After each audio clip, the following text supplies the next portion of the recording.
What's up, Terry? Hey, what's going on? How are I you today? well, I'm kind of upset today. Oh, yeah? Why was that? Well, today's Father's Day, right? Yeah. I Why messaged the is it? chat. So why is it every year on Father's Day, us fathers always end up getting a tie or an apron or some socks, maybe even some grilling supplies, and then we're told, "Hey, go fire up the grill and cook us something, Dad." So the socks I don't mind because with my line of work, sometimes I'm too stubborn to go. I always forget to buy socks at the store, and they're always getting holes in them. So I'm waiting until it's basically an ankle armband before I go buy new socks. Now you are right as far as the grill. Mother's Day, we'll take the wives out, mothers to a nice dinner. No Yep, one's out yep. of the house. She gets us. No, you're gonna cook for us on your day. Yeah, here's your tools for the girls, Dad. Go cook us something. If there's any mothers watching, please comment.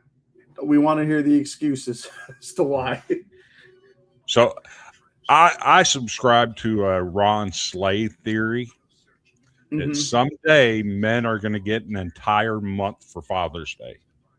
Because when you think about it, women get their Mother's Day, they get their birthday, they get to celebrate all the kids' birthdays and get time off for their kids' birthdays. They get Valentine's Day, they get Easter's all about mamas and kids. And when do Let's dads get not equal forget when time, right? let's not forget when they're newlyweds. No one's there to see the groom. Everyone wants to see the beautiful blushing bride. This is true. This is And we're true. wearing basic tuxedos if we even made the lineup, even for the groomsmen. So someday we're going to get a whole month. I'm here for it. We need to start demanding that as men and as fathers. That has to be project number one. We're gonna start marching the streets, protesting. There we go. There we go. We're going to take it to the mountaintop. How's that? Sounds good. So So we got you like to we tell us got a about nice tonight's show. guest? Yeah, we got a nice show scheduled for tonight. Um, as you all know, it's College World Series week, and the finals are being played. Credit to North Carolina. Bounced back today, got the huge win in game 2 to force game 3 for tomorrow night. We got a pitcher from Division I baseball, Eastern Kentucky University, that has played the game. So, are you interested to hear his story, Terry? Absolutely. Let's bring them on whenever you're ready. All right, we got Mr. Hayden Collins joining us from Eastern Kentucky University today. Hayden, thanks for joining us. Thank y'all for having me. I appreciate y'all reaching out and everything. And yeah, what a fitting time to be on the show talking some college baseball. So awesome timing. Especially with that pitching performance today. That was just incredible. Oh my gosh. I think the last week, some of the pitching performances in Omaha have just been unbelievable. I mean, just unforgettable moments out there. So it's been really cool to see. So I'm going to give you just a couple minutes. Yeah. Give you the floor. We want you to introduce yourself. Yeah. Tell us who you are, where you came from, how you got your start in this game, and how you ended up at Eastern Kentucky. Yeah. Well, thank you guys for the introduction. I appreciate it and everything. But my name's Hayden Collins, and so I'm from Lexington, Kentucky. And yes, it's the home of the University of Kentucky. Everybody wants to talk about basketball and horses and everything, but my interest was always in baseball.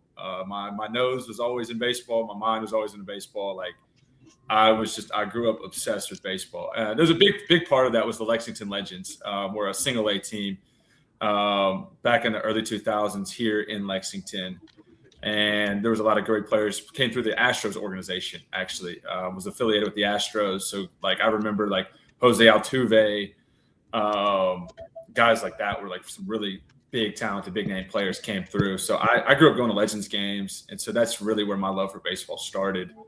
And then just played it all the time. Like, could not get enough of baseball. Loved it all the way growing up. And then once I got to high school, actually my freshman year of high school, I was like, I want to play college baseball. And so, funny, when you're a freshman, you're like, I was the only freshman I grade that was already thinking about college. I'm already thinking about what schools I want to go to and want to play at, play for, and everything. And so I started out on this dream that I had to play college baseball, and it was a dream. And I started like looking at the best programs at the time.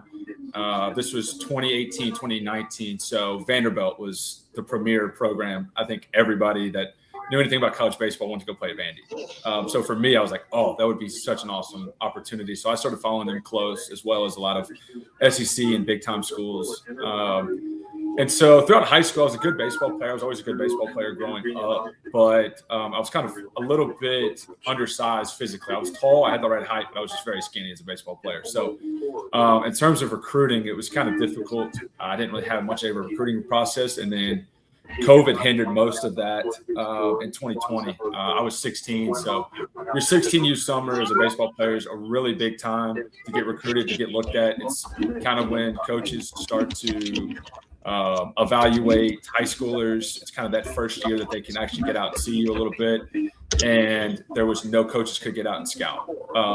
They were NCAA rules. You can't get out and scout. You couldn't take visits.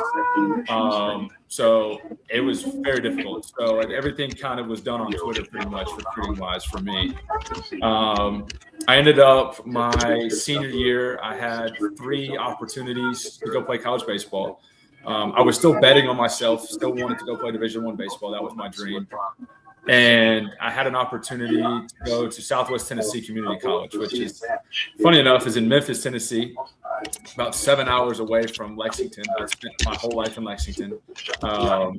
And I actually got in touch with the coach down there, Eric Schoenrock, and him and his dad and his family are deeply rooted in college baseball. His dad was a pitching coach at Mississippi State, Georgia, Kentucky, several SEC programs. And he actually retired a few years ago as Auburn's pitching coach. And he was the head coach at Memphis for 18 seasons, I believe. So he had an awesome career. And his son, Eric, who I played for, Eric had an awesome playing career. And of all things, it was not something I was interested in right off the bat, to go play junior college baseball in Memphis, Tennessee. But it was something I felt like God was just kind of giving me this opportunity to do. And I met with Coach Schoenrock, and me and him just kind of clicked. And I didn't have any Division I opportunities. They were just not out there. They were non-existent. And I was like, if I still want to have that dream, this will be a really good opportunity for me to go get developed for 2 years, get 2 years of playing experience, and maybe in 2 years I can have the Division I kind of opportunity that I was out searching for. And so, yeah, I packed it up. I moved to Memphis, and for 2 years grinded, worked really hard, had some awesome teammates. We were my freshman year. We set the program record for most wins in school history, which was really cool. Sent several guys to Division I schools that I got to play with and got to kind of see the blueprint of what that looked like. And then I had a really good freshman year. I was a two-way at the time, actually. I was playing multiple positions as well as pitching. And I hadn't actually keyed in on pitching, which was funny. I was kind of always wanted to be a position player. I loved fielding. I loved, the feeling of getting, a good hit and everything. I loved that. Pitching was just something I was kind of just naturally good at, but never really worked super hard at, especially in high school. But it was just something I could do because I could throw strikes. But then once my sophomore year came around, it kind of became evident. I was like, hey, like I might, in order for me to go play Division I, I think I'm going to have more opportunities as a pitcher. So I kind of shifted my focus a little bit more to pitching, but I was still a two-way at the time. And I had a really good in junior college, your sophomore fall, the fall right before your spring season is really big for recruiting. So we did a lot of events, a lot of showcases. I got in front of a lot of coaches, got in contact with a lot of coaches. And fortunately, I had an opportunity to come home, close to home, in Richmond, and played EKU, which is about 30 minutes from Lexington. And it was just an opportunity I couldn't pass up on. Especially, I remember I got the phone call and I got off the phone, and I remember I was actually back in Lexington because it's over winter break, and I just remember telling my mom I just got off the phone with Eastern Kentucky and EKU, and I could just see the look in her eye. She was so excited and everything. So to have the opportunity to play Division I baseball and come back home was something it was truly just like a God thing for me. It was awesome. And I got to EK. I had finished up my spring season. Finished up my spring season in Southwest Tennessee. Had another good spring season, and then transitioned to EKU. And then 2025 was a crazy roller coaster of a year. But I was able to I got thrown in the fire of the Division I baseball. And it was kind of just an experience I'll never forget. I started out the season. I had 3 not great starts, and they just kind of progressively got worse and worse. And after about a month, I wasn't on the mound. I wasn't even really a thought anymore to be out there. And so I just kind of kept working. I stayed at it, and I got an opportunity after about a month of not pitching to get back in it. And I went 4 scoreless on a Friday night game. I had no clue I was going to be pitching. Didn't expect it, but got an opportunity to get back out there. And once I had that opportunity to get back, I kind of just ran with it. And I started to really kind of dig my feet in the ground. Like, okay, like I'm here for a reason. I know what I'm about. I know I have the tools and resources to kind of navigate this now a little better. So I finished out a really good year. And then we had a coaching staff change at the end of the 2025 season. And Jan Weisberg accepted the head coaching position. Anybody that knows college baseball is probably familiar with his Birmingham Southern story. How he led a team that this school no longer existed and led them to a World Series. And on top of that, he not only that season was obviously got highlighted, but he's won over 500 baseball games. Just a winner, an awesome coach. And when me and him first met after he got the job, I just knew that for my senior year, I don't want to spend it anywhere else. And I knew it's going to be a little bit difficult. We're trying to build something here and build a foundation. And but I knew that I wanted to be part of that and build that foundation. And he had hired some amazing assistant coaches that I got the pleasure to work with this year. And we got some good players. We got hit with injuries this past season, which probably prevented us from probably having I think we were trending in a really good direction. But we had some injuries that kind of plagued us a little bit, hit the injury bug. But I had an awesome senior season. I got, over 50 innings pitched. I was in every role. I closed the game. I pitched in the middle of a game. I got to start on a Friday. So I got to kind of do everything. And I finished my college career on a win, which not many guys can say that. So had an awesome experience playing and just very blessed for my journey. And I was feeling very blessed. And so I actually shared something on Twitter that just maybe some nuggets that I wanted people to take away a little bit. Just kind of I'm not going to get drafted. I was a crafty pitcher. I had to rely on, multiple pitches, do different things. But I just kind of want people to understand, like, you don't have to be, be an elite level player or play at an SEC school or a big, Power 4 school to have a good experience in playing college baseball. I mean, I know guys that guys play NAIA who win national championships. One of my really good friends won the national championship and got to close it out for Tennessee Wesleyan this past season. And his last ever pitch will be to close a national championship out. I mean, that's awesome. And I know so many other people that have experiences like that. So, that's the rundown about my playing experience. So, yeah. So you've had quite a journey then, haven't you?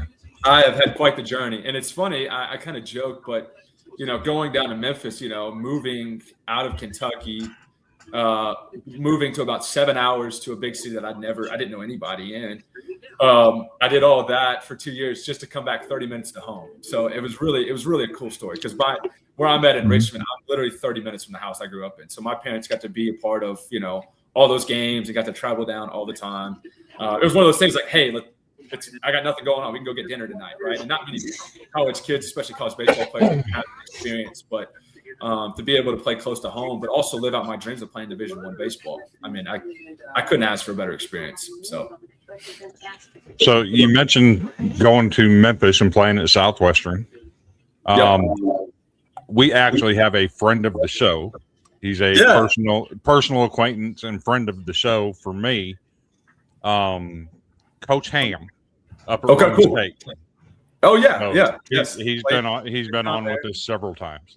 Cool. Yeah. Roan State, all of the junior colleges. I got a whole look at Tennessee. I mean, I feel like I know Tennessee like the back of my hand because of all the junior colleges that are there, all the towns that we visited or drove through with Tennessee. And yeah, I have tremendous amount of respect for that state and all levels of baseball there, high school baseball all the way up through college in Tennessee. It is a underrated premier baseball state, I'll say. And then Columbia State. I actually live in Columbia. Oh, cool. Yeah, awesome. Yeah, I played at Columbia State twice. Actually, that was my last ever outing. Our conference tournament was there. So I finished my junior college career with a win, and I finished my Division I career with a win. But yeah, Columbia State, very familiar with that. So good Chipotle. Okay. I do that. Yep. So I'm going to let Terry start it off. Fire away with some questions, Terry. Yeah. So now that we're all done, we're all graduated. It appears you might be taking a different path. So like I always, if you watch the show, I like to gear towards like educational questions because I like to find out what somebody's potential plan B is in case plan A doesn't work. And so in your case, your degree that you just achieved, congratulations. Thank you. What is that degree in, and what do you plan on using it towards? Or any other plans you might have? Yeah, so I kind of, my whole goal was to play Division I college baseball. And so professional baseball or anything beyond that, I don't know that I thought it was honestly myself. And I'm a big dreamer. Like I chase my dreams, chase my goals and everything. But I knew that playing professional baseball was going to require a lot more and something that I don't know that was going to be in my future. So I got a degree in sports management from Eastern Kentucky. And I knew probably about junior college that my post-baseball career, because even if I did play professional baseball, it's going to end one day, right? Eventually you have to figure out something. Baseball is not like golf. It's not something you can just play up until, you can play till the next day of your funeral, basically. Baseball ends for everybody at some point. And I was actually okay with that reality. Some people really struggle with that, but I knew that I wanted to. So I made the decision. I was like, I want to get into coaching. I had some really good coaches in my life. Like I said, Coach Schoenrock at Southwest, and then Coach Weisberg at EKU. Being around them, especially, just was like, okay, I've gotten to take so many notes and so many things away from those guys about what it looks like to be successful. So I was like, okay, like coaching is definitely the route that I want to try to get into. It's very hard to start out in from the ground floor, but it's something that if you spend time in it, you do things the right way, you treat people the right way, it can be very rewarding. So I'm looking forward to stepping into that role. I will be a graduate assistant at the University of North Georgia next year, one of the top premier Division II programs in the country. They're playing in the Peach Belt Conference, and they're back-to-back 40-win seasons, and everything I'm hearing, we're going to do it again. So I'm excited for that journey, but I'm really excited to transition into my next role and kind of take all the goals and the ambition and the drive that I had as a player and now transition that into my coaching career. So now when it comes, you said graduate assistant. So you just kind of like show up and then they look at you, observe you, and then kind of put you in a specific position kind of thing? It's a little different with baseball. So graduate assistant, so I'll actually be getting a master's. So and they will pay for my schooling, which is awesome. And so majority of coaching require a master's degree or prefer a master's degree. I don't necessarily know why that is, but almost all Division I coaches, almost all Division II coaches all have a master's degree of some sort. And so a graduate assistant role means I can kind of help out wherever. I'll be working with pitchers probably predominantly. But it just means I'll be assisting them kind of wherever their needs, practice duties, hitting fungos, watching bullpens, things like that. And game duties, they'll have certain game duties, obviously for me as well. But it's good for me to be able to kind of get my master's degree, which I can kind of carry with me and utilize and build my resume, and also get some experience into coaching and kind of see the behind the scenes, because obviously I've spent my whole career now as a player. What it's like to be in a coach's office, right? The conversations that they have, how do they go about setting up a practice schedule? How do they go about recruiting? all of those things. Now I get kind of a firsthand look at, which I'm very eager and excited to do. Now, so your end game goal would be to basically be the skipper at some major university or any university is long term. Yeah, so. Absolutely. Yeah, that is my goal. I think early on, most of these really good college baseball coaches, they all start out as recruiting coordinators. You see some of the premier coaches at all the good programs. They all got they all made their mark by recruiting. That's how they all got their stripes and everything. And so that's going to be the thing for me is obviously I feel like I'd be good at it, but I haven't had much experience in doing it. So getting that experience to work with them firsthand on the recruiting aspect will be really good. And then being able to probably transition hopefully into a recruiting coordinator role, as well as obviously having some pitching background and working with pitchers as well. And then, eventually one day would love to be a head coach after I kind of see, maybe have my own philosophy, have my own experience. Okay, I think I know how I want to run a baseball program. I think it would be very cool. And so now, like I said, I was very ambitious as a player. I want to play Division I. Eventually, I would love to be a head coach at Division I university. I think as a coach, now shifting my focus into that and saying that would be the dream and the goal to work towards. I'm super excited for that. But I understand it takes a lot of time. I understand there's a lot that goes into it. But eventually the end goal would be something like that. No doubt, to run a premier program would be a dream of mine, no doubt. Now, I just have one last little question since you're going to be starting out. What is a dream school that you would like to say Division I, whether any of the Power 4 schools? What is a dream school you would like to be a coach in? Yeah, Chris is throwing up the anchor down. Any SEC school. Any SEC program or Power 4 program, absolutely as well. Especially because of the resources that they have and the locations that they're located in. The resources that the schools provide, the NIL that they have. It makes life a lot easier for those guys, and the location just being centered around anywhere there's good talent, right? And that's typically in warmer weather. So I say SEC, but I would love to be out in Arizona or even there's premier programs out in California as well. That me and Terry talked about that before. Chris is shaking his head, but. But to run an SEC program, I think that would be the dream. I mean, that would be awesome. I'm a college football fanatic as well, so I would schedule our practices around our football schedules. Go like, hey, we're going to watch. We got to be done by 1 o'clock today. The big top 10 matchup. At 3 o'clock. So everybody's got to go to that. Something like that. But it's just different. It's different in the SEC. It just is different. I've been able to see a lot of the programs and how they run and operate. And to have an opportunity to run one of those one day would be just be great. Okay, so I picked up on a couple things. The whole coaching aspect. Would you consider going up to New England or Maine or up in that area and coaching in like the NECBL or the Cape Cod League, any of those things to further your career? Absolutely. And that's something I was not able to do this summer, but transitioning to next summer, I would love to. I will probably look at trying to work for a summer ball organization, up in the Northeast or really wherever, just to kind of it's just another resume builder and to get more experience.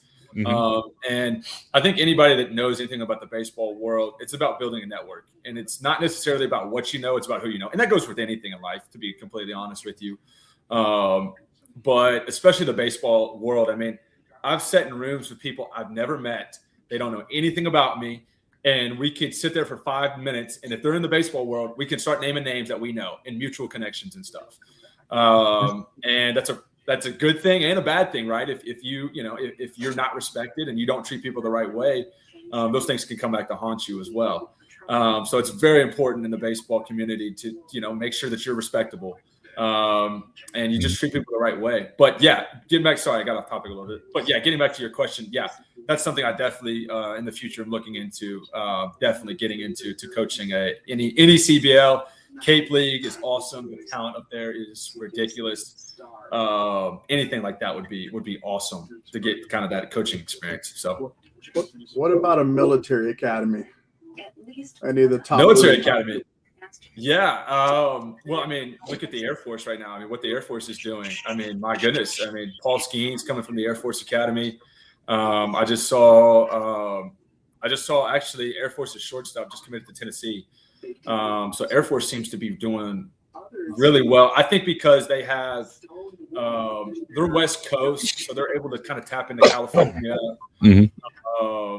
There's actually some good baseball in Washington. There's some really good players come out of Washington, and any playing in that higher elevation in Colorado, this guys can 9 innings is nothing to them up there. I mean, they're built for it up there with that higher elevation. But yeah, Air Force Academies. I actually have a former high school teammate of mine that's at the Air Force Academy. So tremendous amount of respect for anybody that can do that, both to do the athletic side and also the training and just the discipline that it takes for that.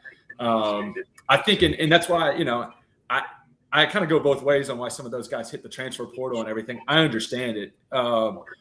But just the respect that I have for, I look at my life as a Division I player who, I wasn't a cadet or anything, but I have an ultimate respect for the guys that, they got up at 3 a.m. and they had to make their bed the exact same way every day. And just the discipline that it takes. I mean, I know my life and schedule as a student athlete was crazy, and I can't imagine being at one of those schools as well. I think, but those schools have a lot of success because of the discipline that it takes. They're getting guys that are focused. Mm-hmm. They know what they're there for. It's to play baseball, get an education, and to be prepared to serve. Which again, I have the utmost respect for. So. Okay, so you talk about building a network, and it's interesting because you've been down in the Memphis area. Good friend of mine used to be part of the show. He's kind of busy now. He's got a daughter that plays ball and a son that plays ball, so he's kind of busy now. But Randy Jowers used to be a co-host of the In Off the Bench podcast. Okay, cool. Has done some partnerships with us. Coaches that you've met that I know, building a network. Tell me some of the influences in the coaching world that will have an effect on how you coach. Yeah. For me, working with Eric Schoenrock down in Memphis, his dad is, like I said, was one of the premier pitching coaches in the country. I mean, he coached at 3 or 4 different SEC schools, was a head coach at Memphis and had a lot of success there for, anybody that does something for 18 years, especially at the Division I level, they're doing something right. And so he had just I took a lot away from his pitching philosophy. And we even had, he gave us actually our first meeting and everything. We had a pitching notebook that had 60 pages worth just of information. And just, I learned so much from that. And it's something that even after I left, it's something, all of those things that, I learned down there, I still carried with me.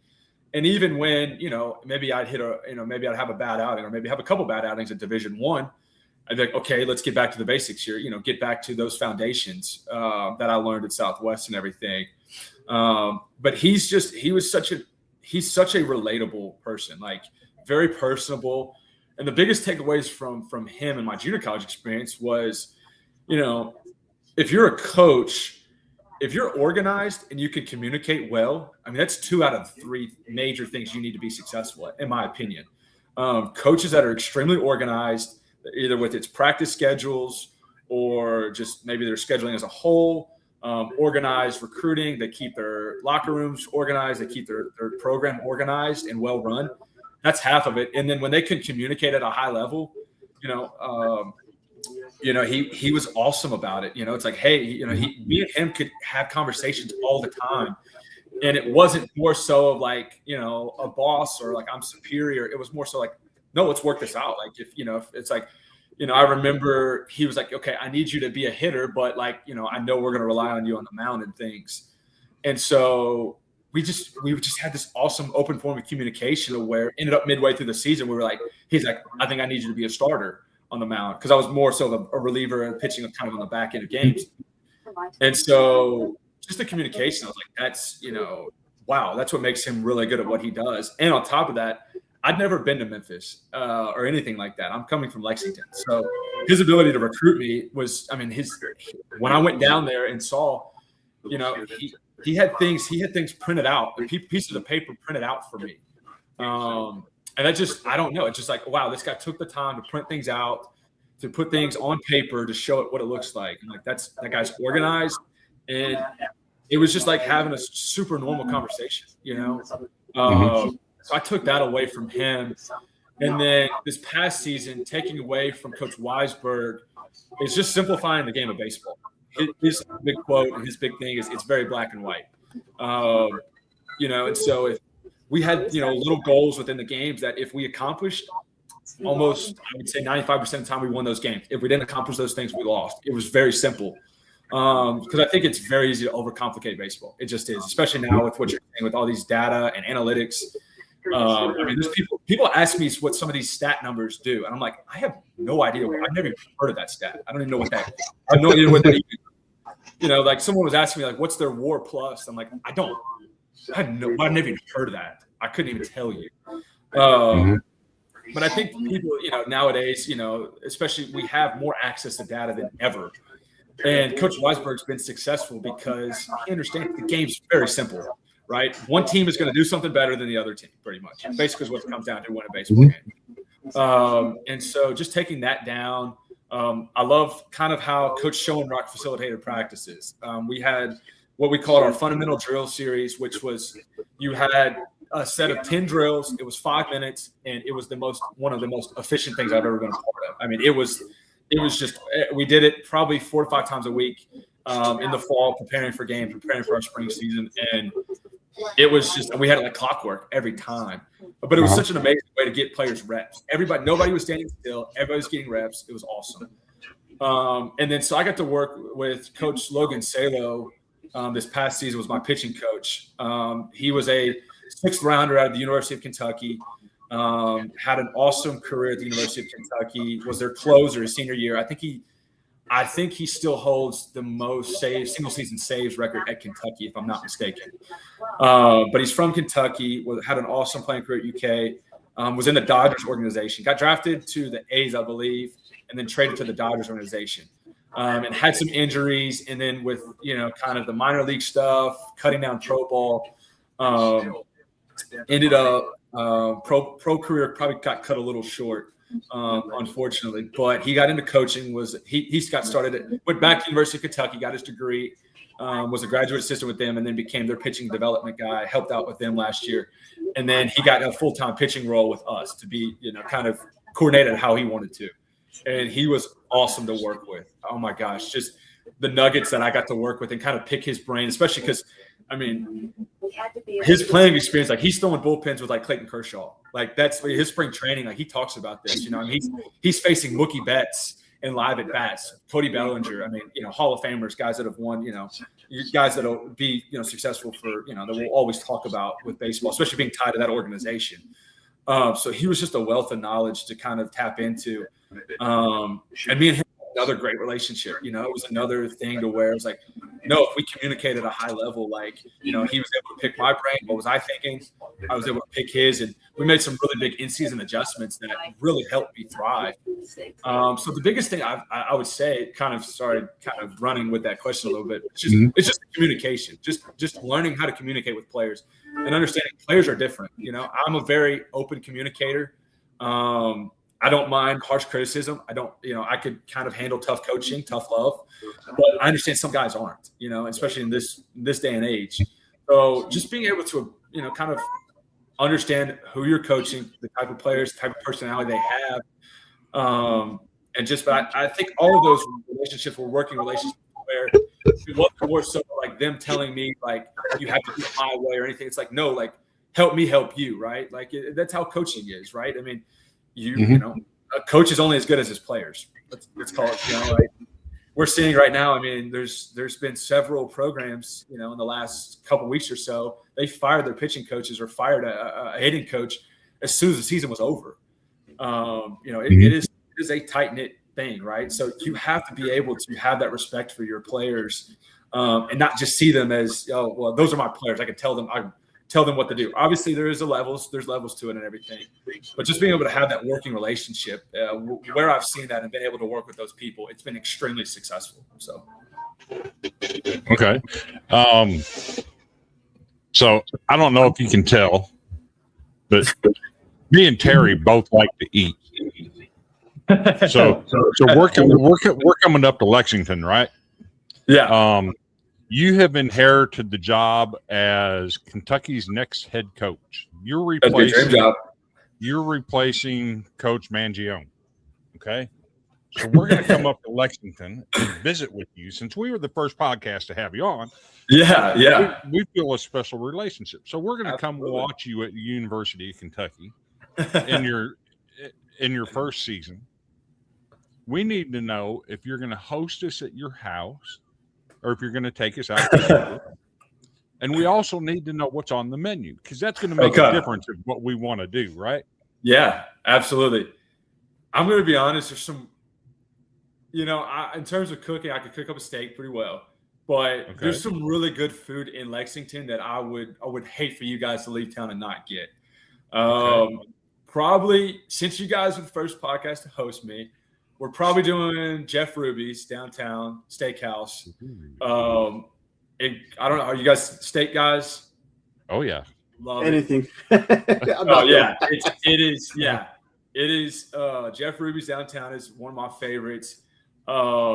Steak, can't go wrong. Any cut, unbelievable. The experience is awesome. They got just a beautiful restaurant. It's like we go there for celebrations. It's not a place you just go to like.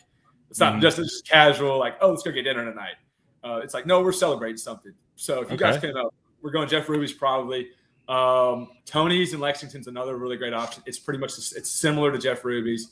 Steak, seafood type, really good. One of my favorite is Merrick Inn. It's an older place in Lexington, kind of a local staple. But they have this fried chicken. Charles Barkley actually mentioned it. Charles Barkley was talking about it whenever he came up to Lexington to call a game this past season, and was like, it was the best fried chicken I've ever had. So if you guys like fried chicken, we're going to Merrick Inn. Merrick Inn has some awesome chicken, but Lexington has a lot of good local spots like that. So I would take care of you guys. We're hitting some good local spots and everything. We're eating well, no doubt. Okay. I'm down for that. Mark that down in our little notebook, Terry. That 100%. He's taking us for. He's taking us out to eat in Lexington. Yep, you'll have my word. So I want to get in a little bit with NIL and the transfer portal. And I'm not going to ask you any specifics on NIL if you got any or any of that thing. Please do. But, we talk anything about that. I'm curious to know, as you're moving from JUCO to D1, obviously you have to announce that you're available for D1 programs. I don't know if that's considered going in the portal or not. What was that experience like to make that transition? Yeah, so for me, luckily with junior college, you don't have to get in the portal. They treat junior college, they just like a high school player pretty much in terms of the admissions process, in terms of there is no portal you have to get in or anything like that. So basically, and this was a big thing too with junior college, Coach Eric Schoenrock, he had a lot of connections. He was very well connected because of his dad and because of the success that we had the year before.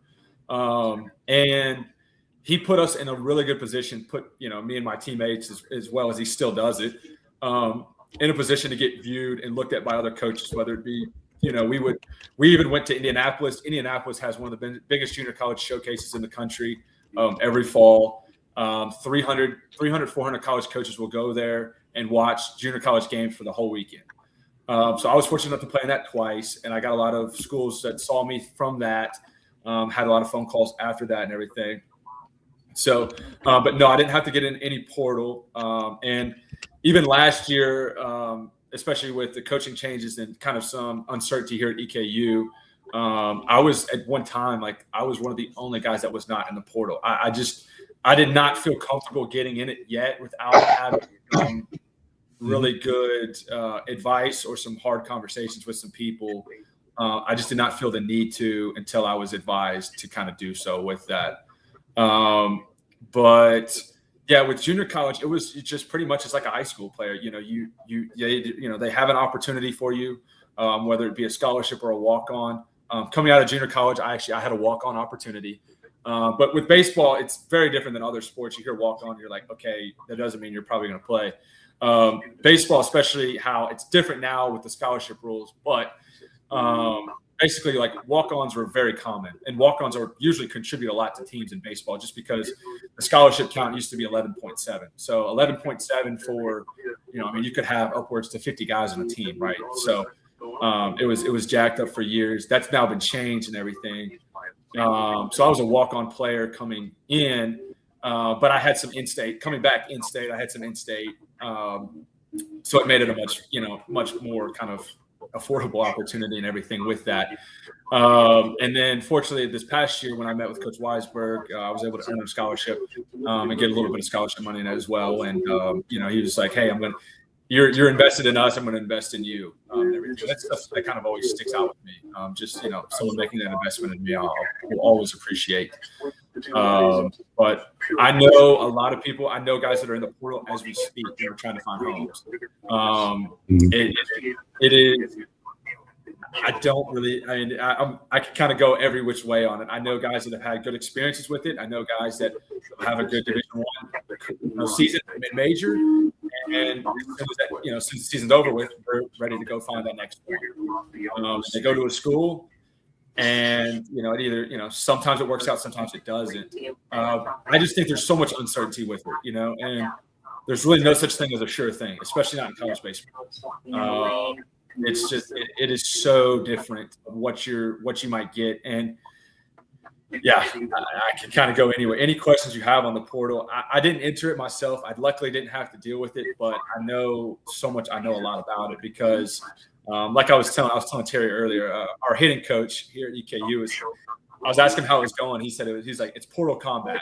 So it is warfare, trying to get guys and recruit for different programs and everything. So, but it is changed. It has changed college sports. It's changed college baseball. And I would argue it's changed it. It might be controversial to say, but it's changed it probably for the better when you look at the talent right now that we're seeing. I think in Omaha tells you right now it's just been unbelievable, the talent that college baseball has.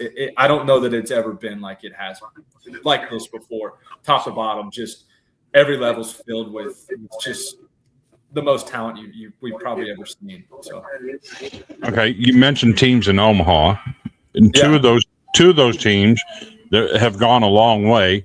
West Virginia was in the Final Four, and Oklahoma is in the finals. Oklahoma has a bunch of JUCO guys on their team. Several junior college players. West Virginia had a bunch of D2 guys that were Division II starting guys, pitchers for them. Yep. As an athlete in JUCO, you see teams like that. How does it make you feel as a player? Oh, absolutely. I mean, it ambitious. I mean, that's what, seeing that was what drove me. And so I remember I was making the decision in high school because I had an opportunity to go to a Division II school, or I could go junior college. I had two junior college offers, or I could go to a Division II school. And so obviously I had this Division I dream. That was what I wanted to do. Right. And so I remember we were actually on a visit to a school in Florida that junior college I was visiting at the time. And I remember for 3 to 4 hours that night in our hotel room, I was with my mom and my dad. I was on a laptop just like I am right now. And I'm going through every Division I roster that I can think of and counting the number of junior college guys that they had. What programs were doing it? Were they successful? I'm not joking. It was a 3 to 4 hour. I could probably dig deep into my files and find like the spreadsheet that I had. But that was like, I was like, okay, like and listen, I was one of these people that was set on playing Division I, but I was like, if I go junior college and I don't get a Division I opportunity, I'm like, at least I tried, at least I put, kind of, all my cards on the table. I said, if it doesn't happen, then I'll go play, somewhere else. I'll go play at a good program at any level and just enjoy my 2 years after. But seeing a program like Oklahoma take a bunch of junior college players, especially, where they're located, and with Skip Johnson, their head coach, being from Texas, the Texas junior college path right now, and Terry's from Texas. The Texas junior college system is unbelievable. There are some legit teams, some legit players that come out of that. And right now, with especially with the portal and everything, coaches value experience more than anything. Like, that is more so than, they can go to all the high school games, they can watch all of that, but they don't know at the end of the day, they don't know how those guys are going to react when they get into a college campus and get on a college environment and you put them in a Division I baseball game. And I'll even say, coming from a junior college that we played some high level baseball, Division I baseball is still very different. It just is. That talent, I can't even, just the margin for error as a pitcher. In junior college, I could miss to the wrong side of the plate and still get an out and it not bother me. I've had numerous times in my Division I career where I've missed, I'm talking by inches, and the ball goes 400 feet over the fence. That's just the level. And it's not just limited to, I played in the mid-major, but it's not just limited to, the mid-majors are still, their 1-2-3s are just as good as anywhere else's 1-2-3s in the country in terms of their competitiveness and their ability. So right now, what you're seeing with West Virginia, which I love it that they're taking Division II guys. This past season at EKU, our shortstop, Pedro Moreno, he was a Division II guy. Had never played Division I, but he was awesome. Oh my gosh, he was a 300 hitter. The glove, our shortstop could pick it, make any play you could imagine. And he was an older guy, but he just had that experience. He knew what to do, and it translated. He was able to step into D1 and had no issues. And so I think that's what you're going to see. You're going to see a lot of these premier programs taking Division II guys because those guys already have experience. It's hard to beat, especially when you take a guy that's had 2 years of college baseball experience. Let's just say it's a sophomore, went to a Division II school. He has over 100 innings pitched. He has a certain really good numbers. He's ready to go versus a high school arm that has no innings pitched. You don't know how he's going to translate, right? You have an idea about what you're going to get out of that Division II arm, which is what West Virginia did a good job. And they're sticking to it. They're getting some other really good Division I transfers as well. And that's a big aspect of it too. But they're like, hey, we're going to stick to our guns and what got us here. I've already seen it. They're already taking 3 or 4 other Division II players getting ready for next year. And I think, I can't fault players for, I can't fault Division II guys, that are getting those opportunities. I think, they've got to do what's best for them. And I think if they get an opportunity to go be a part of a great program like that, right. What's stopping them, right? You kind of have to support that, right, in a sense. So, but that's just kind of it's crazy times where we're at. But coaches, like I said, these older rosters. Don't get me wrong. Omaha has been a bunch of freshman pitchers of all things. So I'm going to eat my words a little bit on that. I understand, but those guys are kind of what me and my dad call the 0.01%. Those guys are all. They all had draft they were all prospects, high draft prospects out of high school. So those guys make decisions between, okay, am I going to go play pro ball now or I'll play pro ball in a little bit? But I'm talking more so in terms of your average type freshman coming into a university. So, okay. So now I'm going to get into a little bit of fun stuff, right? Yeah, let's do it. I want you to talk some trash. Okay. I'm not good at that. Okay. Who's the best hitter that you've ever faced? Best hitter that I've ever faced. I could go. We want names too. I could go to a couple. Well, I'll tell you right now, your boy in Nashville, Brody Johnston, is unbelievable. Okay. I got to see him twice in person, and let me tell you, I had one of the most probably fun at bats of my college career against him this past season, pitching at Vandy. But and like I said, when I was talking about making mistakes. He is a guy that you cannot miss on. Okay. I'll walk you into that at bat real quick because I think it's a fun story to tell. So I came in at about the 5th or 6th inning. we had a close game with Vandy, actually. We gave up a couple runs in the first inning, but our starter really settled into their lineup. And unfortunately, we couldn't get anything going on offense. Their midweek arms were studs, really good pitchers. But we kept ourselves in it pitching-wise. And so here I come in, and like I said, I grew up a Vandy fan. I grew up watching Vandy. I knew all there was to know about Vanderbilt baseball. So me getting to pitch Hawkins Field was a dream. I mean, it was awesome experience, on something I'll never forget. But I got 2 outs, and I actually just had a strikeout. I had a couple walks, but then I had a ground ball so I'm getting ready to get out of this. I'm going to get my scoreless inning here. And so here comes Brody Johnston comes up. And so I think I had a couple sliders down and away.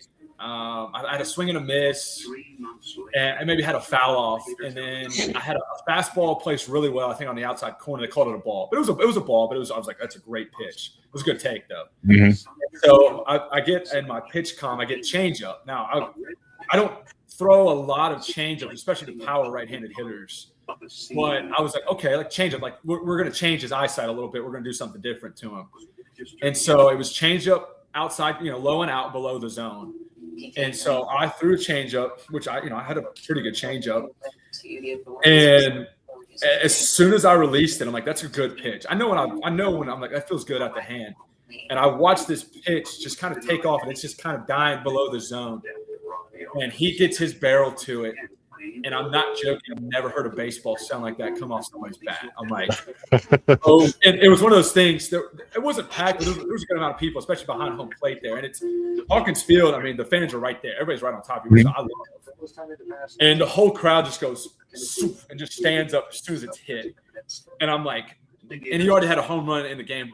He already had a home run earlier in the game. And I'm like, oh my gosh, he just went dead center on me, basically. And so for whatever reason, I don't usually watch him, especially when I know I'm like, okay, he got all of that one. I'm not even going to watch it. Just give me my new ball. I'll move on to the next pitch. But for whatever reason, I turned around, and my center fielder looks like he's kind of got a beat on it. And so I'm like, no way. I'm like, that ball's clearing the batter's eye. Like, that ball's hit well over 400 feet. It's way gone. And of all things, at the last second, my center fielder, it's kind of the warning track. It comfortably is just catches it. And I get out of the inning with scoreless. I got a scoreless inning, and I'm not joking. I've never grinned. I've never had a bigger grin coming off of my face, smiling ear to ear. Oh my gosh. It was just a really cool experience. We shook hands with Vandy after the game. I'm like, dude, that was awesome. Awesome swing. Good at bat. Best of luck moving forward. But guys like that, you just tip your cap. But he was one that was Brody Johnson was I think he's going to be draft eligible next year, and you're done.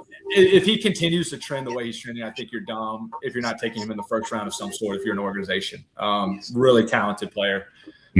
One guy will go. Sorry, now back to other guys that I faced that were really good. There's a guy that's transferring to the University of Arkansas next year. His name's Zeb Allen. He played at Central Arkansas, who's in our conference.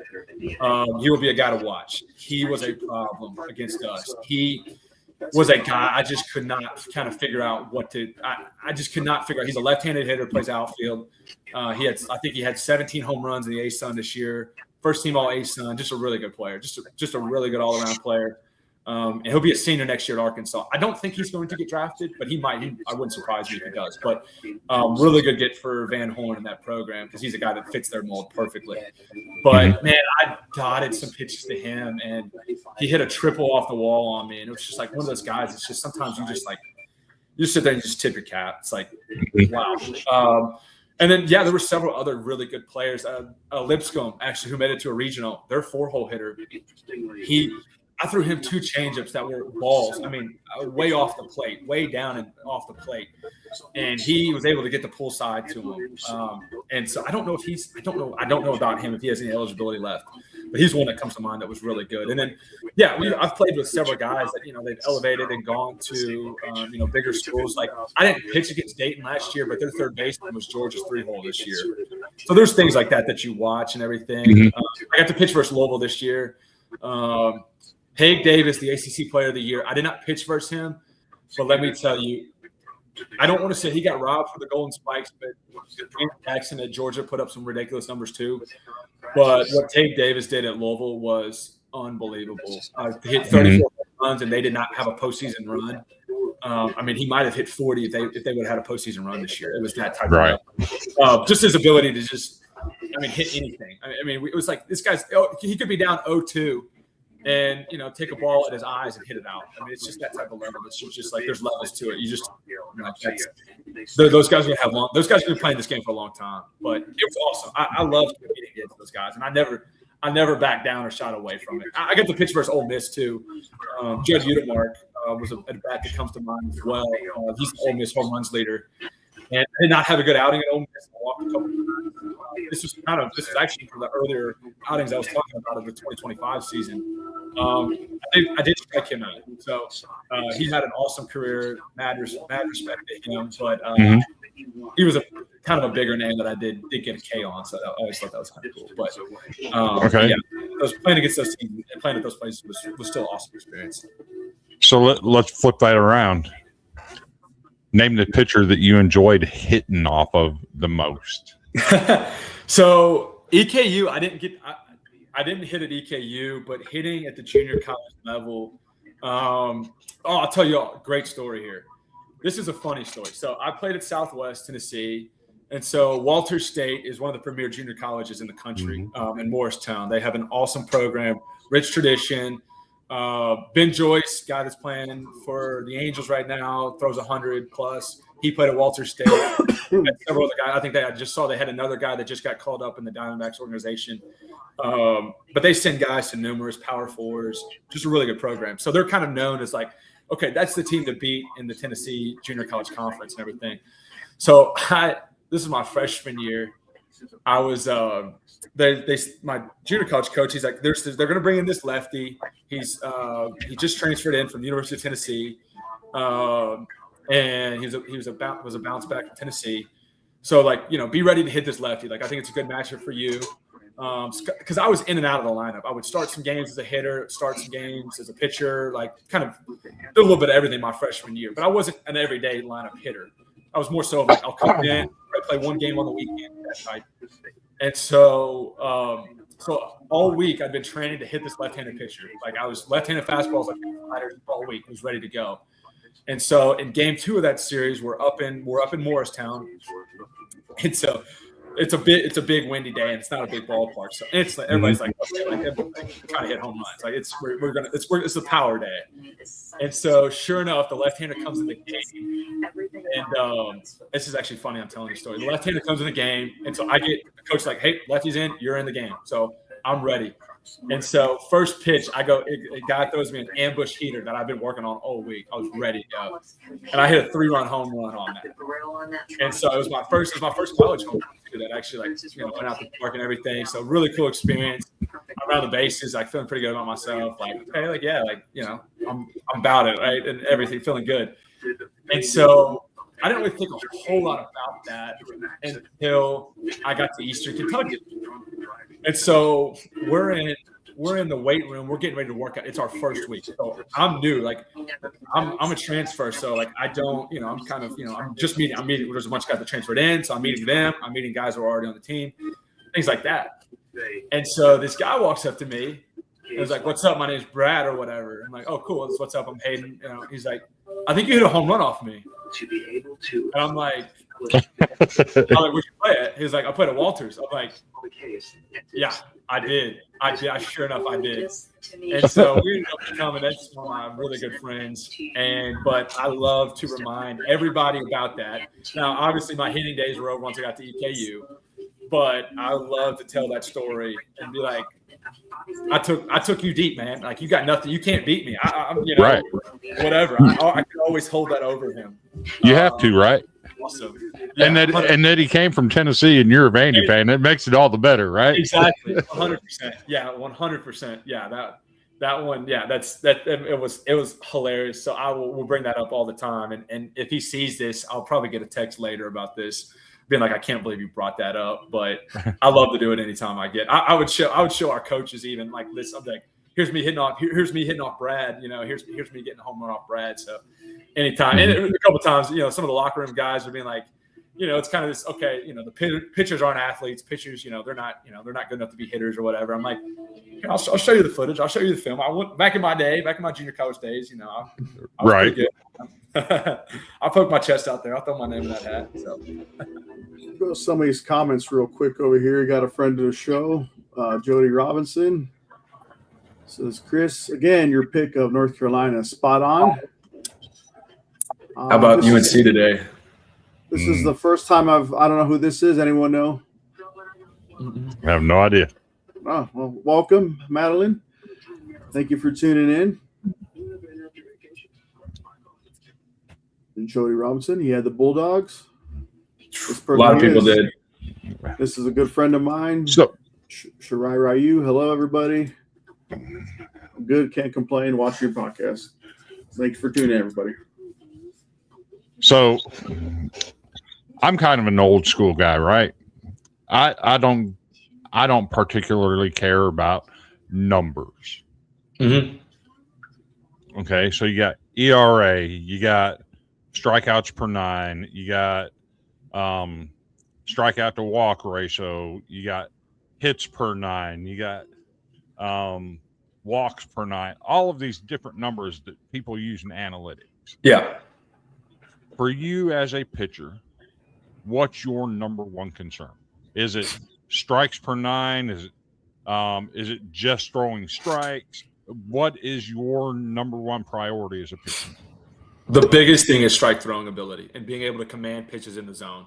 Once I got to the Division I level, in junior college, you can kind of pitch the white line to white line. So you get a little more leeway as how far out you can go. Once you get to Division I, you do not get that. It's a very true strike zone to kind of what you're seeing even at the professional level. So you have to be able to throw pitches in the zone, but throw them in the location that location that's called. So the biggest thing for me is strike throwing ability. That's something I was always good at. I just early on was able to do that. And I didn't have much velo even until once I got a little bit of velo once I got later into high school. And once I got to junior college, I started putting on more weight, got a little stronger and everything. So I was able to kind of get more strength to be able to pitch at the college level even. But it's really about getting in zone and how many pitches can you throw in the zone. Because if you could throw a fastball in the zone, that's great. But if that's the only pitch you can put in zone, good hitters are going to be able to get on that. So you got to be able to have multiple pitches that you can put in the zone to where they have to respect it. And then once you can get all your pitches in the zone, like for me, I was able to have a fastball. I had a fastball this past season. I brought a big breaking ball in, kind of a spike curveball. And then I had a slider that was always my best pitch, kind of a slider sweeper type deal. And then a changeup. And I could throw those pitches at any count that I wanted to for the most part with comfortability to put it kind of wherever I wanted to. And that's what allowed me, because I didn't have to blow it by velo. For most of my career, most of my games, I was 87 to 88 on my fastball. I had a little bit of cut to it, which is a little bit of moving away, which is good. But, and then I would hit 90. 90 was about where I would top at. 90, 91 was probably where I top out at most of the time. So I really had to rely on putting pitches in zone. So in terms of stats, the biggest thing was obviously like you want to see low walk numbers. Like if your walks are down, it's like, okay, that's a good thing. Walks down, and then we have something at EKU that we tracked a lot, which is like first 2 out of 3 pitches for strikes, right? Like a good pitcher, that's what you want to do, because this is something I learned at junior college actually, that the biggest difference is batting average is OPS, slugging, like for hitters, and the biggest difference is in a count is a 1-2 count versus a 2-1. Hitters have, like when they're at 1-2. They're hitting like almost below 200. When it's 2-1, opponents and hitters are almost hitting over 400. Like it is this huge, big discrepancy, big drop off and everything. So it's so crucial to go get strike one. So first pitch strike percentage was always a big thing for me because it kind of allowed me to kind of dictate the at bat. I wasn't pitching defensively after, right? Go get the first pitch strike. Now, if I could go get that second one, now I'm cruising. Now I get to determine this whole at bat, right? Now that hitter's feeling uncomfortable. So ERA is a big one that pitchers look at, and yeah, ERA doesn't always tell the story, in my opinion. because you can have a really good pitcher that has one bad outing and it jacks up his ERA. And I had a kind of a respectable, but my ERA this year was pitching at about a 5, which is in this day and age with college baseball and the power that we're seeing is pretty respectable. And I had a 4 the year before. Like ERA doesn't always tell the story. I feel like as a whole, you want to see, and strikeout numbers don't as well. I know guys that are high strikeout guys that they either have a lot of walks or they also give up a lot of hits as well with those strikeouts. So it really is hard to kind of watch and look at any statistical category and determine like what makes a good pitcher. But I think when you look at, the guys that have under 3 ERAs and they have over 50 innings pitched, it's like, okay, they're doing something right. There's no doubt that those guys are doing something right. Pace per 9 is inflated because of, if you're a reliever and you only throw 1 inning and you get 3 strikeouts, well, it's going to be, you're going to have a crazy K per 9 and everything. But you want that walk to 9 to be down. And the whip actually, which is your walks and hits and your innings pitched and everything, which is it calculates that. That's also a big factor because it's able to see how many guys you're getting on base per inning, basically, when you pitch. So you want that to be kind of below a 1.4, 1.3 range. Anything below that's pretty elite. So when you look at like a guy like Misiorowski right now, they're talking about in the Pro Bowl, like his whip per inning is unbelievable because it's like 0.7 something, which he's basically allowing no base runners every inning, which is right. Like that's what you're after. So the statistical stuff, and listen, there are other crazy statistical numbers. I can't even know what stats they are. Like MLB is Pro Bowl, especially the MLB has just like ridiculous numbers and stuff. But it's kind of easy for me, telling if a guy's good or like respectable is like what's his strikeout to walk ratio is a big one, right? Like, is he able to get a lot of punch, a lot of swing and miss, and can he keep the walks down? That tells you a lot. And then, batting average against is another one too. It doesn't tell the whole story because you can give up hits. Like I was a guy that gave up a lot of hits, but I was able to, for the most part, limit the damage, right? Keep those guys from scoring. So some guys might have a high batting average against, it might be, 300 even, but they, their ERAs can still be down because they're able to manage that. So there's just kind of a lot more that goes into it. It's really hard for pitchers. Now, hitting wise, you can kind of tell like, okay, that guy's really respectable as a hitter statistically. But pitching, there's just so much more that kind of goes into it, I feel like. So I'm going to ask one last question, and then I'm going to let Terry take over asking you some questions for a little bit. So in today's day and age in the college game, you see a lot of pimping home runs and bat flips and all this kind of crazy mess. I'm okay with a bat flip. And pimping a home run to a certain degree. Yeah. Well, let's say a guy hits a home run off of you. It's 110 off the bat. That happened. This thing sails 453 straight away center, and he flips his bat. Yeah. And then eyeballs you as he's going to first base. Yeah. Are you plunking him the next time up? As a pitcher, so here's the thing with me. I would rather just try to go get that guy out, like more so than like send a message and like. That's just how I was. If someone got me, it would motivate me. I fortunately enough, I didn't have a lot of guys. It's just actually surprising. Even in Division I career, I did not have a lot of guys pimp a lot of home runs. I gave up home runs. Don't trust me, that happened. But for the most part, guys, they watched it go a little bit. They rounded the bases. There wasn't a whole lot of jawing involved. I had some dugouts every now and then that would let me hear it a little bit. And some dugouts, that they like to get a little out of control on some things. But for me, I was like, okay, if that guy comes up again and if he did something like that, I'd be like, okay, well, obviously I screwed up. I gave up the home run. So he made the good swing. Hats off to him. Let's see if he can do it again. Right. Like if you're really good, you're going to do it again. And I won't let that happen. Right. So that's kind of that was the competitor in me. And I was not a guy that would just want to give up a free on base. That's just how I was. Now, there's some guys, listen, the Nolan Ryans of the world that I love and respect. I love that style of ball. I think it's awesome. And I think I miss a little bit of that, having that a little bit of that fire. I think it made, baseball just a little more fun and interesting. But I was a guy that I I was focused on getting outs as much as I could.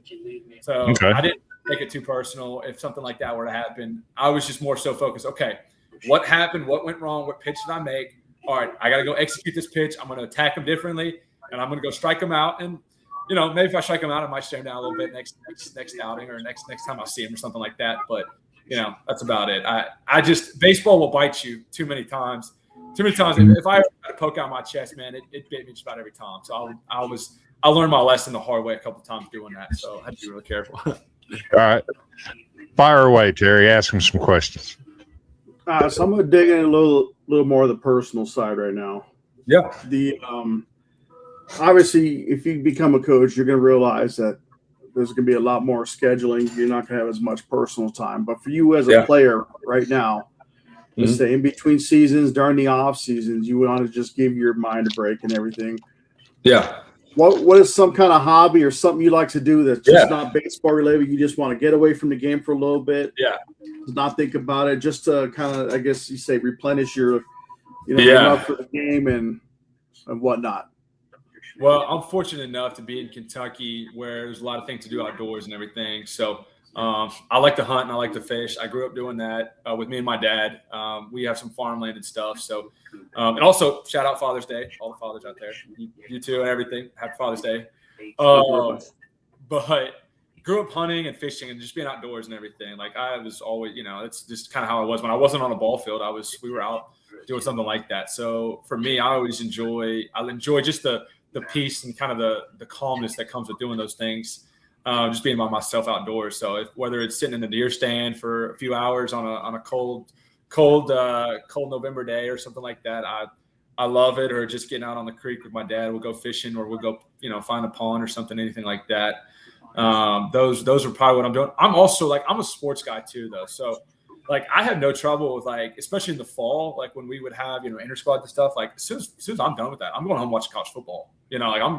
I'm watching College Game Day before, I love sports, so I don't mind, and I also I'm one of these weird guys too that I love college baseball so much that we'd be on a bus and I'm watching it on YouTube. I'm watching other games on YouTube, so I never had an issue with there was a couple of times I'm okay, I need a baseball break today. Today was a rough game or something like that. I'd be okay, it was a rough game. I need to direct my mind on something else. I go watch a movie or something different to get my mind off baseball. But and I'm also very big on my faith too. That's another thing, reading and being in touch with my faith and everything, reading the Bible and everything like that. So that's another thing too, another great way for me to take my mind off baseball.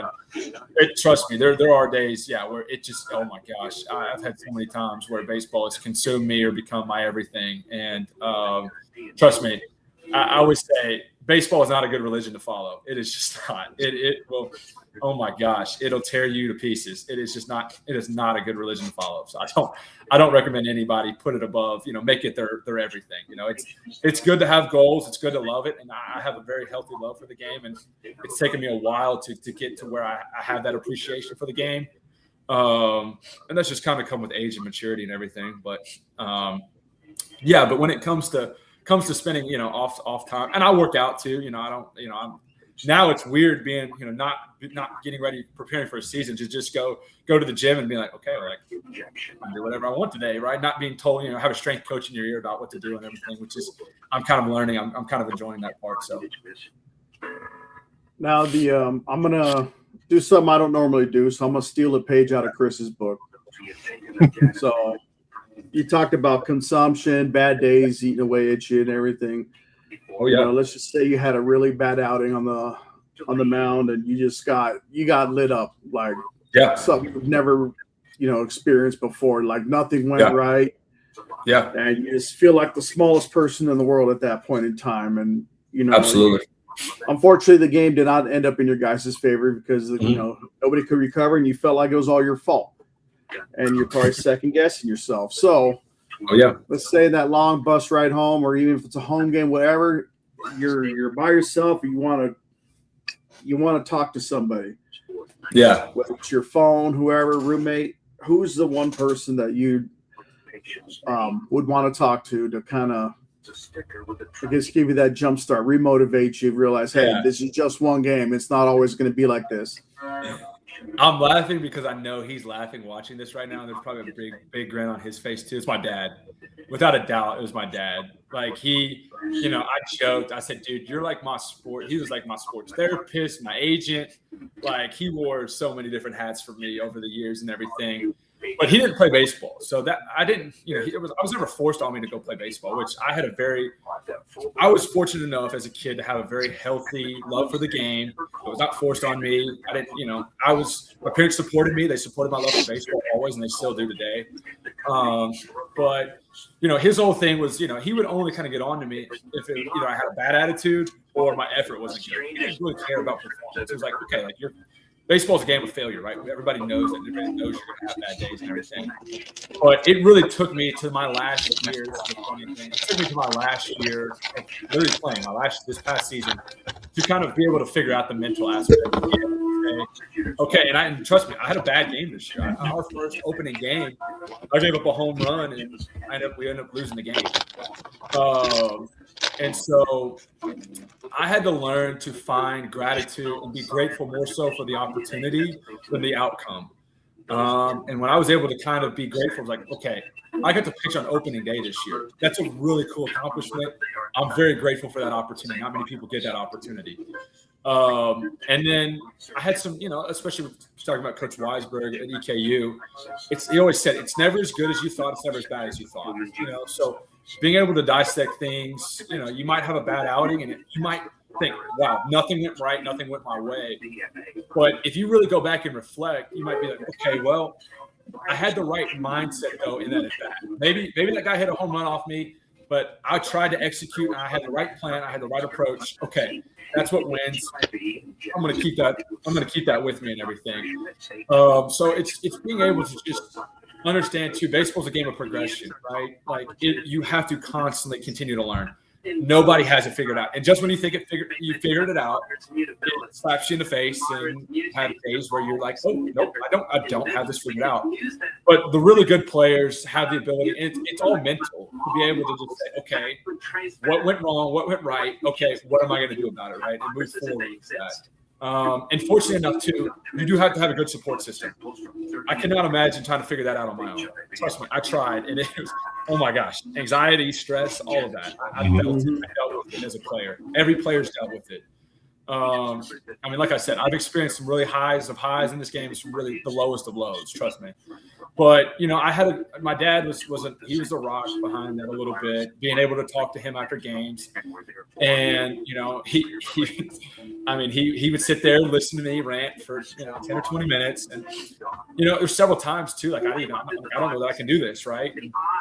I remember being at junior college, my first few outings in the fall. I told him I don't think I could pitch at this level. I'm already like I'm hitting the panic button. I've only been there for 2 weeks. I'm like I don't think I can pitch here. Like I'm hitting well, but I'm like I don't think I can be a pitcher. And he's like, well, all right, like take a breath here. Like you're 2 weeks into this thing. Like let's figure out what you're doing right. Find some good things that you can do, improve, and continue to just take it day by day. So he was always just good about kind of keeping things in perspective. That's a big thing too. You lose so much perspective, right? When things are going wrong, it's like it feels like it's only happening to you, right? And then you're able to not only take perspective, like okay, well some of my teammates are feeling this way as well. Some of my teammates deal with that, but also you're like okay. I played a baseball game today, and I had a bad. If having a bad baseball game was the worst part of my day, realistically, I'm having a pretty good day. Let's call it for what it is, right? There's somebody laid up in a hospital. There's somebody going through something way worse than they would love to have the opportunity to have a bad baseball game, right? And so it did not take. It literally took me to my last year of playing to start to be able to have that mental wherewithal and that mental attitude towards baseball. But it comes with time, and unfortunately, it comes with experience, and it comes with bad experiences as well. Trying to handle all of that, but I had a dad that supported me and was good, and my mom too as well. But me and my dad, because my dad could stay up later than my mom, so we had some late night conversations over the phone, either if I was in person or just all over the phone and just chatting things out. But this past season, I was really, and again, good coaches help as well. Good coaches really make all the difference in the world to be able to, sit there, especially the ones that don't write you off after a bad one. They know what you're capable of. They're like, hey, I know what you can do. I know it was a bad outing. Let's work on something. Let's change it up. And let's get out. Let's get ready for the next one. That's how I want to be as a coach. Not giving up. I understand it's cutthroat at times, but not giving up or writing someone off. I think it's a big thing as well. So I'm going to throw a couple 70-mile-an-hour fastballs at you real quick. Let's do it. Are you a coffee drinker? I am not a coffee drinker. No. Okay. I asked that because we just took on a new sponsor in the last couple weeks. Okay. It's Cocaine Coffee. If you give me just a minute, we're going to take about a 40-second commercial break. Let's do it. We'll be right back. Sounds good.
And that's Cocaine Coffee. Visit their website at www.cocainecoffee.com and use the promo code Villains15 for 15% off your order. Now, my next 70-mile-an-hour fastball. When you're on the field, is it gummies of any kind? Mm-hmm. Bubble gum, dip, or seeds? So yes, that's a good question. Actually, I don't know. I've been asked that. I was if gum was available, I was a gum guy. I'm chewing some gum or something like that. If there was a day where now EKU, we'd have some like Gushers. Like Gushers was my go-to snack. That's a horrible thing for baseball players to eat, by the way. I don't necessarily recommend that. But maybe a shameless plug. Shout out Gushers. I would down some bags. Also, we had Uncrustables in the dugout this year. The little PB&J sandwiches. Oh my gosh! Those were if I knew I wasn't pitching that day, I was doing the 9-for-9 challenge with Uncrustables. I could get almost pretty much trying to keep my playing weight up and everything. So yeah, that's what But no, I don't dip. I know that's a traditional, and my catchers would and stuff, but no, I never could. I know guys that could play with that stuff in. I was like, there's no way I'd ever be able to do that. But yeah, if it was maybe some chewing gum or something, but yeah, I would find some good snacks, and then yeah, I was always the Gatorade tester, see how good the Gatorade is today everywhere we went. Okay. University of Louisville had the best. I don't know. I'll always. You could ask me about the game and stuff. I might not be able to tell you a whole everything about the game, but I was they had their Gatorade stellar about the dugout and everything. So one thing to always remember: if you go to Vandy for a game, they're not going to have orange Gatorade. It just cross that one off. We do not do orange at Vandy. The reason I ask that is because we have another sponsor, Chinook Seeds. Go to ChinookSeedery.com. Use the promo code Golden Broom for 10% off your order. They've got any flavor of seeds you want. Lemon pepper, hatch chili, my personal favorite, the cinnamon French toast. Oh my God, the amazing seeds. Get you some. Help support a good show here. Other than that, shout out to the 93 people watching, by the way. We got 93 people watching. Let me ask you about your experience at Vanderbilt. Yeah, let's do it. They're famous for two people that sit in their stands, Jeff and Preacher Franklin. Yeah. So Jeff is the one that's behind home plate up in the up in the stands close to the press box. Yep. Preacher's the one that sits over on the third base line right behind the Vanderbilt dugout. Gotcha. Did you get to experience both of them, and what was your opinion on that? So the Whistler, are you talking about the Whistlers? Yes, sir. Yeah. So I have a funny story to tell. The first ever game. So I went to 2019. We were going down from Lexington to Destin for a high school baseball tournament type thing. We're going on spring break. And so I had just become a really big Vanderbilt fan in high school. It's my freshman year of high school. Good year. And so they're playing. It was a great year, by the way. They're playing Tennessee on a Friday night in Nashville. And so obviously going Lexington, and we're going south, typically go through Nashville. So like I was hoping that we would go to this game. I was like, oh my gosh, it'd be so cool to go to that game. I was dropping subtle hints to my dad and parents like, Vandy plays at 6. Vandy's playing at 6 tonight. Like, oh my gosh, like, oh, like would be cool to go over there or whatever. And like was hoping. And so I remember we were stuck in traffic in Nashville, and I'm like just hoping we could. I'm like, oh my gosh, it'd be so cool to go to this game. And so my dad finally, I was like, I don't know though. I want to keep on getting on the road. And so my dad was like, all right, like, is that game going on now? I'm like, it's getting ready to start. And he was like, all right, we'll go check it out. So I was, oh my gosh, I was so stoked. This was my first Vanderbilt game ever. And so, and they're playing Tennessee, and this is one of the Tennessee's first ever years. Like they were top 25, Garrett first team. Tennessee was starting to kind of get their, like, you could see it, like the vision was about to happen there as well. So it was a big matchup. And so, so we get into the stadium. I'm like, oh my gosh, it was like a Rudy moment. I felt like Rudy, like looking at that field, like how Rudy looked at Notre Dame in the movie. For me, I thought it was such a cool experience. And so we're sitting there. We didn't know anything about the Vandy Whistlers. I had no clue about the Whistlers. I didn't know that was part of what they did. I didn't know anything about them. And so my dad, who just has this selective hearing or whatever, he's hearing these whistles, and they're loud. Like it is, especially it echoes off the football stadium. And it was a packed out game. And he is just losing his mind. Where's that coming from? Who's doing that? Like he's asking people around him, who's doing that? Where is that coming from? He's like, I'm about to lose my mind. Where is this coming from? He thought they were playing it over the speakers and stuff. He was like, is it coming from the speaker? He was lost. And he was trying to gauge. He was looking up every section. Luckily, we were sitting behind, Tennessee's dugout, kind of in between the dugout and home plate. So we had great seats. And so he was just losing his mind. I never will forget that, looking for the Vandy Whistler. So we always joke, if we're ever lost in a store or like in a mall or something, we'll do the whistle or whatever to try to find each other or whatever. So that was kind of a running joke whenever we went on vacation stuff. Playing there though, I don't know if they took a break during the midweeks, but I didn't really hear it. I'll be honest, on the field. I don't know. Okay. I think more so for me, I was just kind of tuned into the game, and like, such a cool experience for me. I was very good about, like, I never really saw anybody in the crowd, especially if I was really locked in. I didn't even see the batter in the box. Like, I was just so focused in on executing my pitch and everything. But yeah, no, the Vandy was, and then yeah, I saw them play at Hoover. They travel well, so it does come on the road with them. But, and then yeah, if we've ever gone to a Vanderbilt game or played against them, my dad is now well aware of what he's getting into with the Vandy Whistlers. So, so just for Mr. Collins, hey Dad, I got a present for you. Hayden, you can play this back for him. This is Preacher Franklin. This isn't Jeff that sits behind home plate. This is Preacher Franklin down on the third base side. So you can play that back for him, so you can remind him, "Hey, Dad, this is guy, man, Preacher Franklin." Yep, it's ingrained. It's something when you go to a game, it's ingrained in your mind for hours after. So yeah. So. I don't know what else to ask, Terry. I think I'm all drained out of mine. You've been on here for an hour and a half. Our longest. How about that? Yeah. Well, we've been having good conversations. So. I got 96 people still watching. 97 awesome. Now. Awesome. But Okay. in a few, is there anyone? Well, okay. First, a couple things. One, you'd like to share your socials for anyone to hopefully increase your following through the show. Yeah.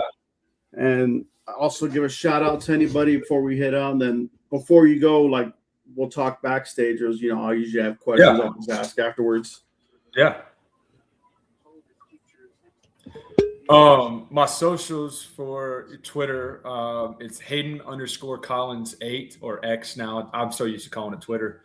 But yeah, if anybody, I put out something about a month ago, just kind of what I learned in my experience with college baseball and everything. And it generated a lot of views and got, I ended up with, I think, let's see, I'll check it real quick. Yeah, it's up to 360,000 views, 400 retweets, 2,000 likes, 100 comments and stuff. I had head coaches from all over the country liking it, retweeting it. Guys, SEC coaches, like it was crazy. It blew up. Adam Jones, who was the outfielder for the Orioles, he commented on it, like really appreciative. So didn't expect that to blow up or anything like that. It was just literally just sharing some things that I learned in college baseball. And so I'm always open to anything like that. If people need advice or especially with what does a recruiting process look like, what does transfer portal stuff look like, what was your experience in Division I? What's the difference between that and junior college? Like, especially on X, like I'm always open to anything like that. So if anybody wants to follow me on there, yeah, it's Hayden_Collins 8. My Instagram is pretty personal. I don't really do much on there, but yeah, I don't have any issue plugging my X account and everything. And then also, yeah, go follow Golden Broom Podcast too. So make sure you're following them. Look at that with the shout out. Yeah.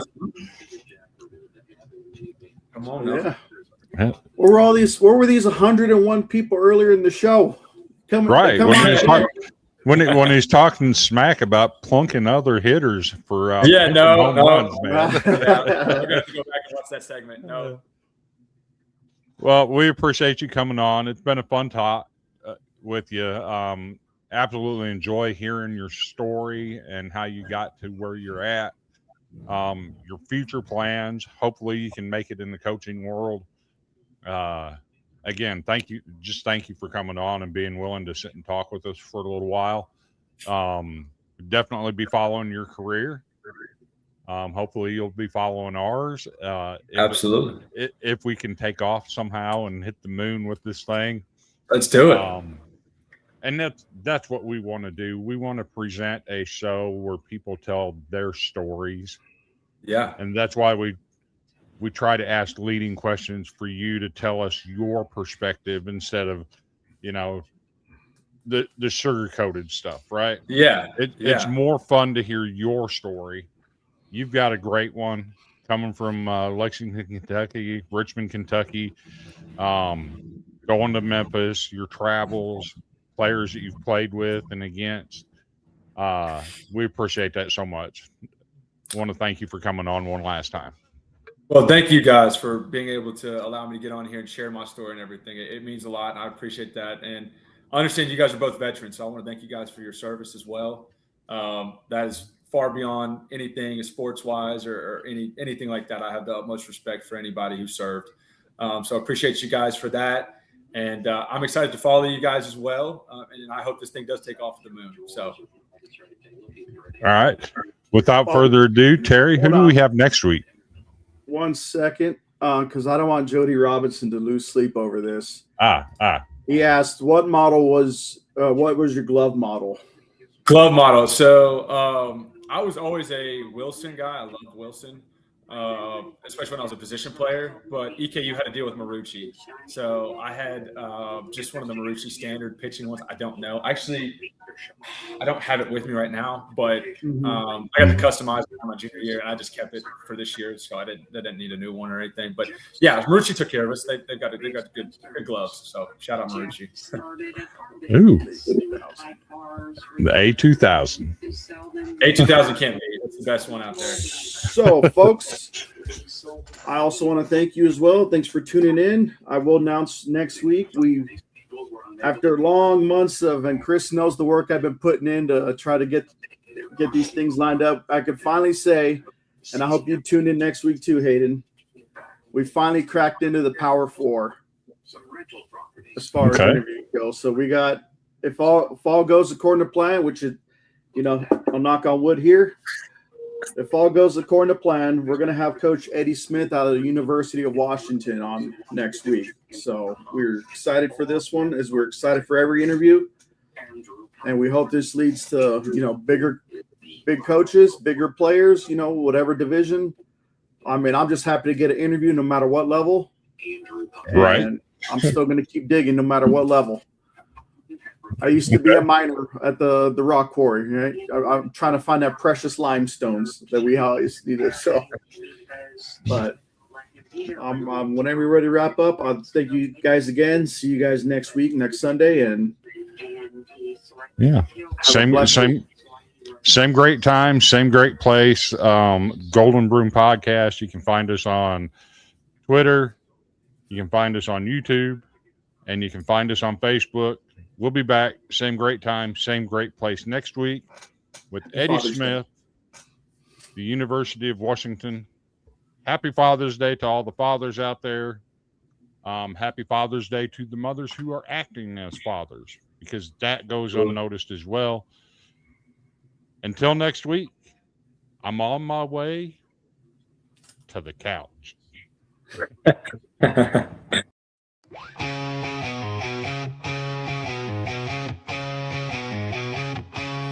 On the diamond where they play, sweeping competition.